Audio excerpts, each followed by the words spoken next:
whilst there's plans, they're still doing research, etc. One of the feedback we got was there's some engineering problems with Oxford Street. There's some noise problems when they turn, and I think it's important.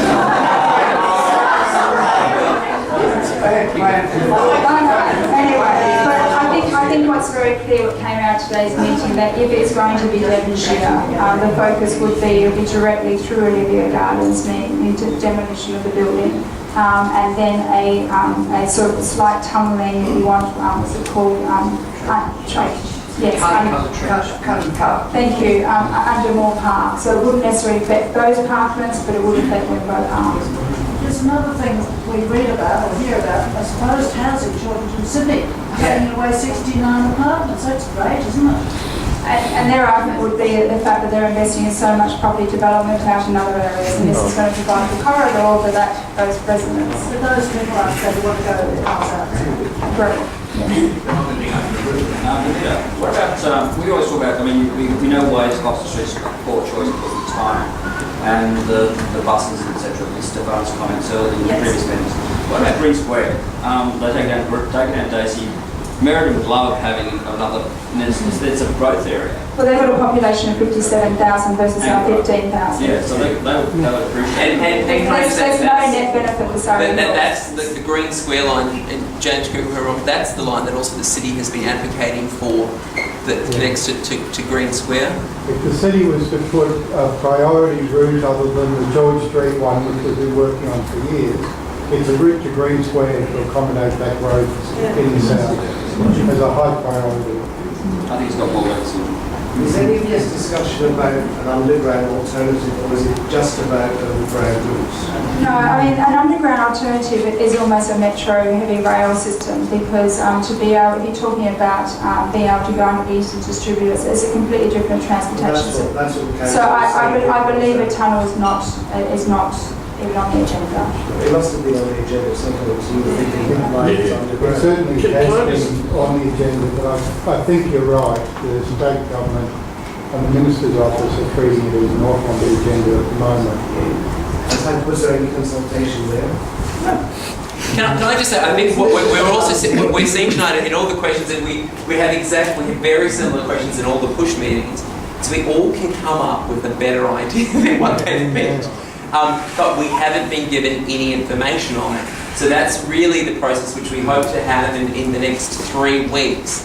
And then that can also form the discussion going forward. But yeah, we're demonstrating tonight the problem. Can I say, wait a little dog for that.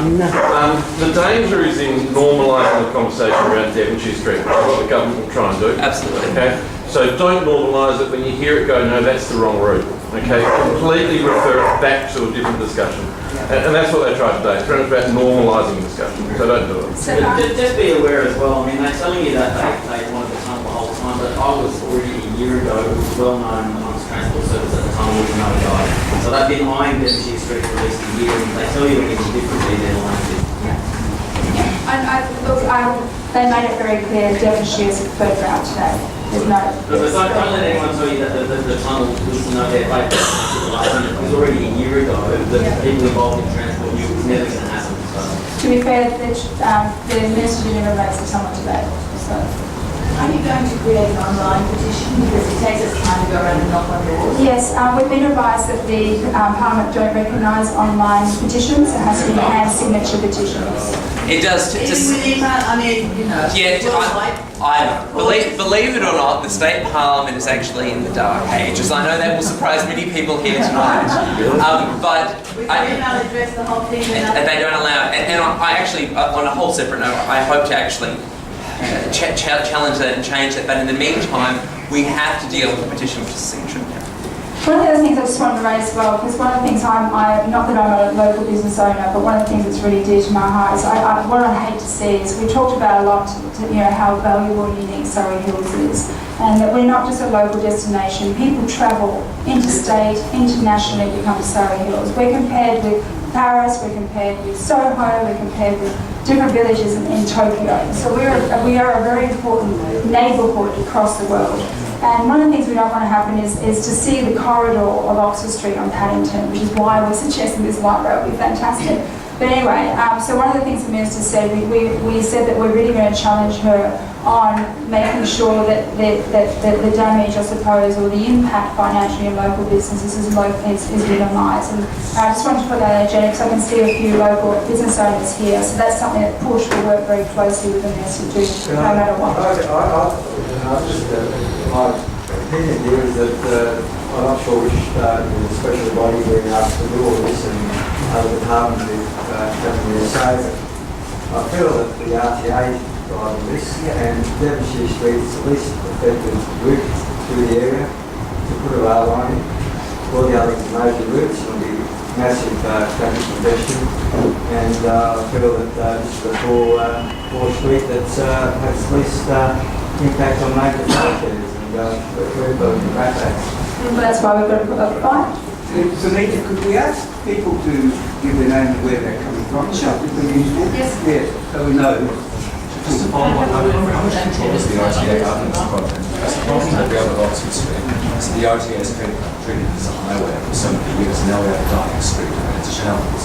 So do you think they're just basically they're more concerned about car traffic close to Oxford Street disrupting them? That's Well, I mean, the Minister said to us today that she makes the final decision. That's what she said to us today.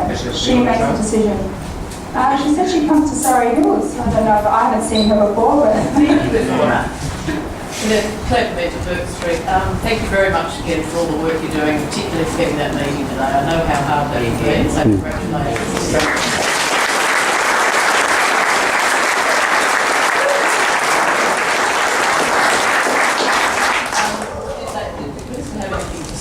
About these projections that Cecile the SIP committee and anybody else has analysed about the usage, the number of people that will use it over time? we did go into a little bit of detail of that. As you we had to be, we wanted to make sure this meeting is a start of many. So we played it accordingly. We challenged her on quite a few topics that made her sort of take us seriously and to think and question a few things, namely really Oxford Street we really focused on. So we're going to follow up with a paper, and at the moment it's about an 18-page paper. And then once we receive their information on what they've done and how they're drawing their conclusions, we're then going to go respond again with a paper in accordance to that. So we didn't go into a lot of detail, heavy data at this stage. You said you sort of focused on Oxford Street, but the Lord Mayor before said that she caught wind from Gladstone and that that's probably going to be used for a Bondi route. If that's the case, should we really be focusing on getting away, moving to the southern side of Surry.Hills, i.e. Cleveland Street, so that those two routes, I mean, if that's earmarked for Bondi, then they probably don't want to double up with the Randwick route. But the Minister did say that that Oxford Street could possibly be a second stage. So yes, that's it. And so, but again, we would like to have the opportunity to challenge that and to have a look at the data and do our own analysis. But to ask you, I mean, Cleveland Street was that's a tough street. I mean, that's a big freight street, really.